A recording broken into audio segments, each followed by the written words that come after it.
that was the thumbnail. Hi guys, I didn't really get to film much today, so I thought it'd be a great opportunity to share, oh gosh, all these books are falling, share with you guys the book recommendations that I never know where to look when I'm filming on my phone. There. Book recommendations, yes. So I've actually done a bunch of book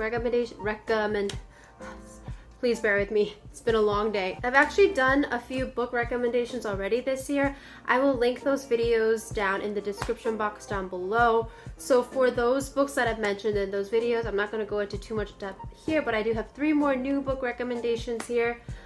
So that's what I'll be talking about more today. But let me jump into the books that I already kind of talked about. So when the pandemic first began, I made a video that was titled, I think something like books that will help you escape from reality or something like that. I was inspired to make that video because I think in the past few years I've found books to be a great way to, like I said, escape from reality, because I found myself, especially in the beginning of the pandemic, relying really heavily on watching too many YouTube videos or being too engulfed with Instagram and social media. And while sometimes social media and YouTube can be nice to kind of get my mind out of my own reality, sometimes if it's not balanced, it can become kind of toxic and overwhelming. So I really dove into reading. So basically I talk about these books here. This is 10,000 Doors of January. It's a super mystical, magical book. It feels just like a whole new world. Reading this book felt like I was opening a door, no pun intended because it's 10,000 doors. It felt like I was entering a door into a whole nother fantasy universe. Literally, it was so great that for a few hours, I think I finished this in like 2 days, but God, the clicking is so annoying. If you hear clicking, I apologize. We live in essentially a studio and Matt is typing away. Yeah, it transports you to a magical, wonderful, amazing world. It takes a little bit of time to pick up, I think, but it's kind of like once you're in the story, you are hooked. I barely slept trying to finish this book, and I don't regret it at all. This is one of my favorite books to help me escape from reality. I also mentioned this book in that video. This is called The Memory Police by Yoko Ogawa. This is also like fantasy and not realistic, but compared to this one's a little bit dark. It's more of like a dystopian novel where it leaves you feeling, I kind of felt like what the hell when I finished reading it. So it makes you think a lot. It kind of blurs the lines of reality and what you're comfortable with and not comfortable with. But I don't know. I love the way it was written. It felt like poetry, and it was just a really interesting mind to jump into. So I loved that one as well. This is The 7 Husbands of Evelyn Hugo. This is jumping into like Hollywood glamour fun world. And once again, really fun to just escape my everyday life and jump into the world of Evelyn Hugo, luxury and glamour and excitement. And this was also a very quick read because it was just absorbed right away. And last one was this book, Eleanor Oliphant is Completely Fine.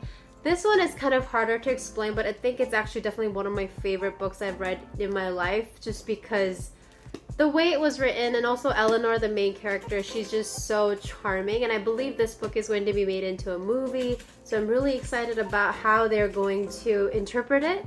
So also highly recommend this as well, but I already recommended it before, so we are moving on.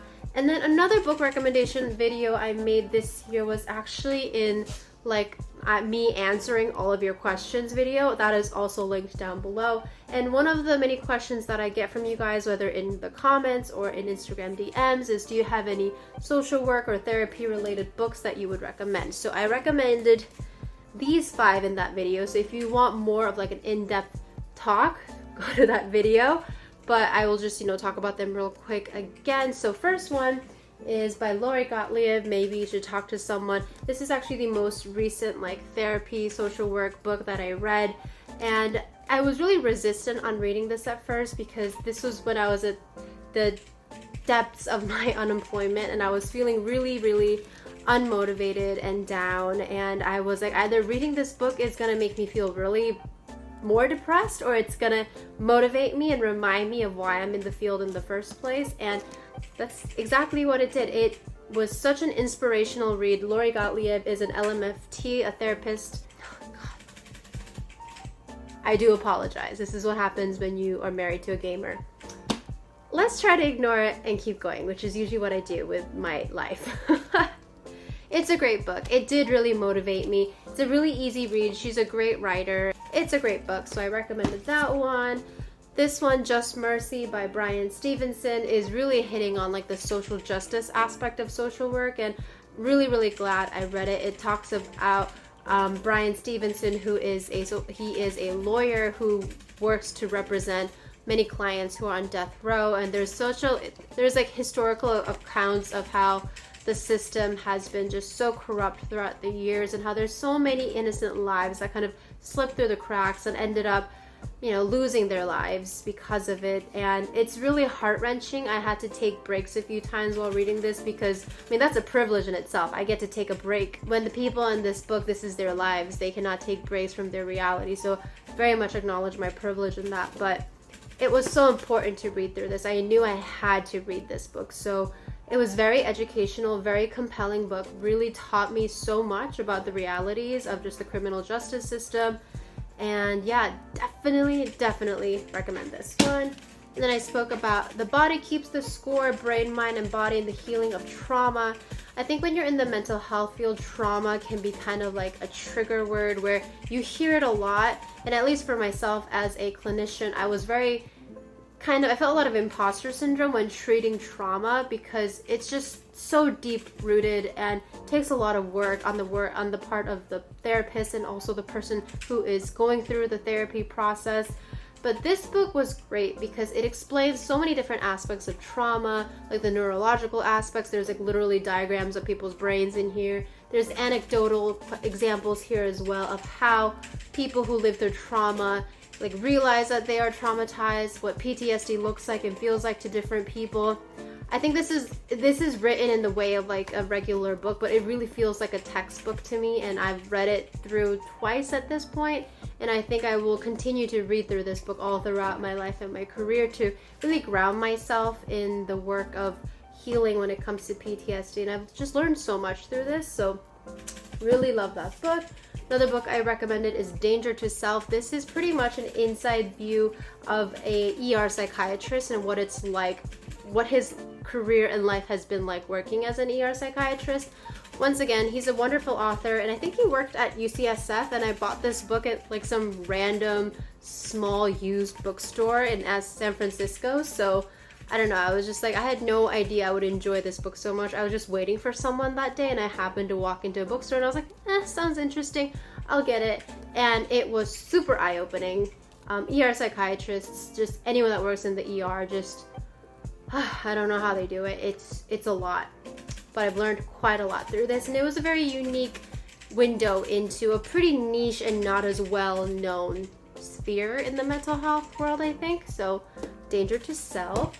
And I also recommended this one, On Grief, On Grieving. Unfortunately, when I first talked about this, I said I didn't get a chance to read it yet, and I still have not gotten a chance to read it. But I feel like my resistance to reading this is because I'm scared of kind of, you know, coming face to face on this topic. But this book was recommended to me multiple times when I was at school at NYU, especially my supervisor at my second year internship. She worked really beautifully with clients who were who were dealing with grief and going through the grieving process, and she recommended this book to me. So I bought it then, and I've just had it with me, and I know I'm going to definitely be reading through this. It's on my list. I think just with coronavirus and all the death that's going on, and right now me not practicing as a therapist, I kind of felt like I could kind of put it off for a little bit, but definitely before I start practicing again or anything like that, I really do want to read this because I know it is important to me. So this is carefully staying on my bookshelf. So those are all the books that I've recommended thus far, I believe. I might have mentioned books here and there, but 3 new books that I want to recommend for today's video is, you've probably seen this book on my shelf while I make videos. It's always on like the corner of my shelf over there.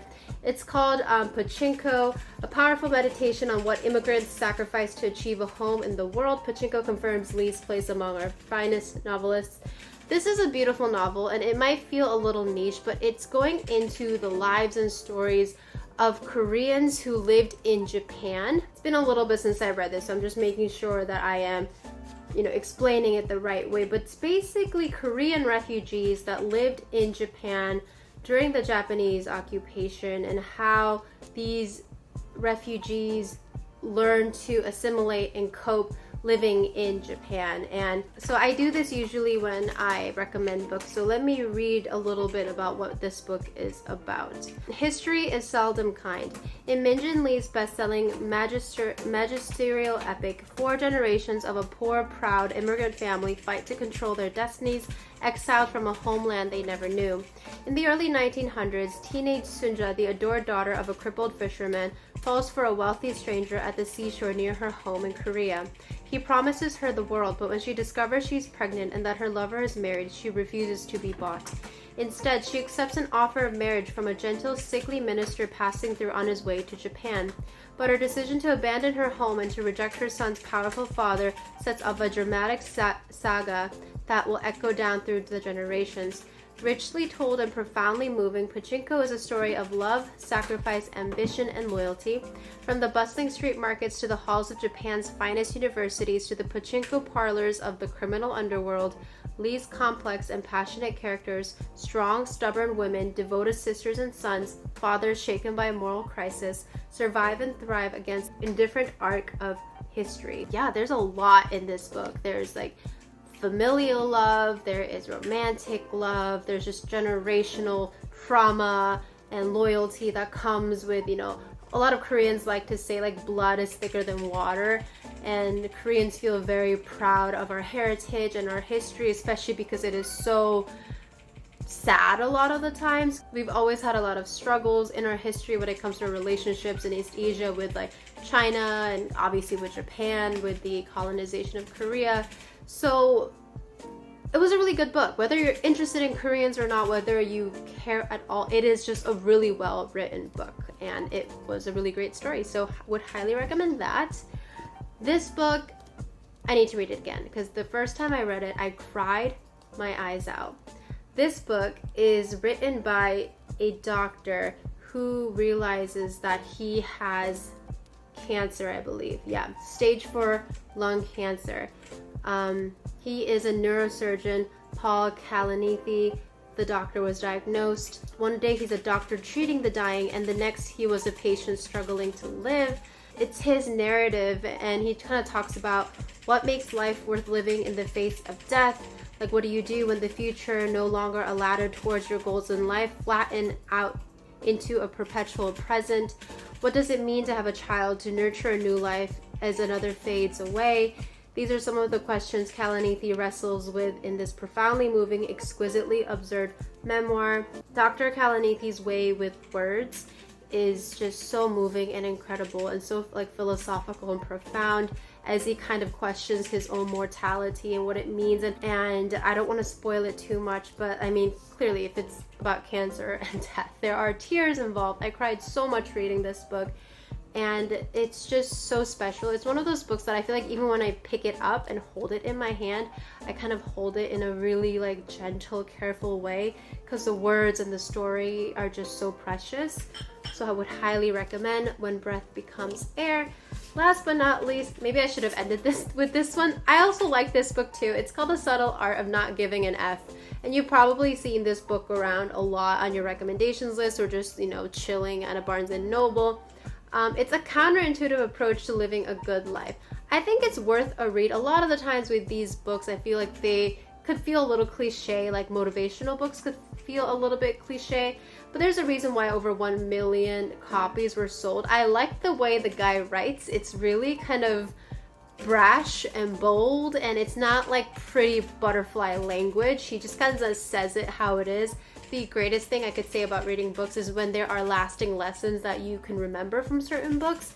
And this one was pretty much that. I feel like when I first read this, I found it really profound when he said that too many people give too many F's about just too many things. It's a familiar concept, but the way he said it, for some reason, just stuck with me. And I knew that I was giving too many F's about too many things and too many people. That just really didn't matter. And I was wasting so much energy on that.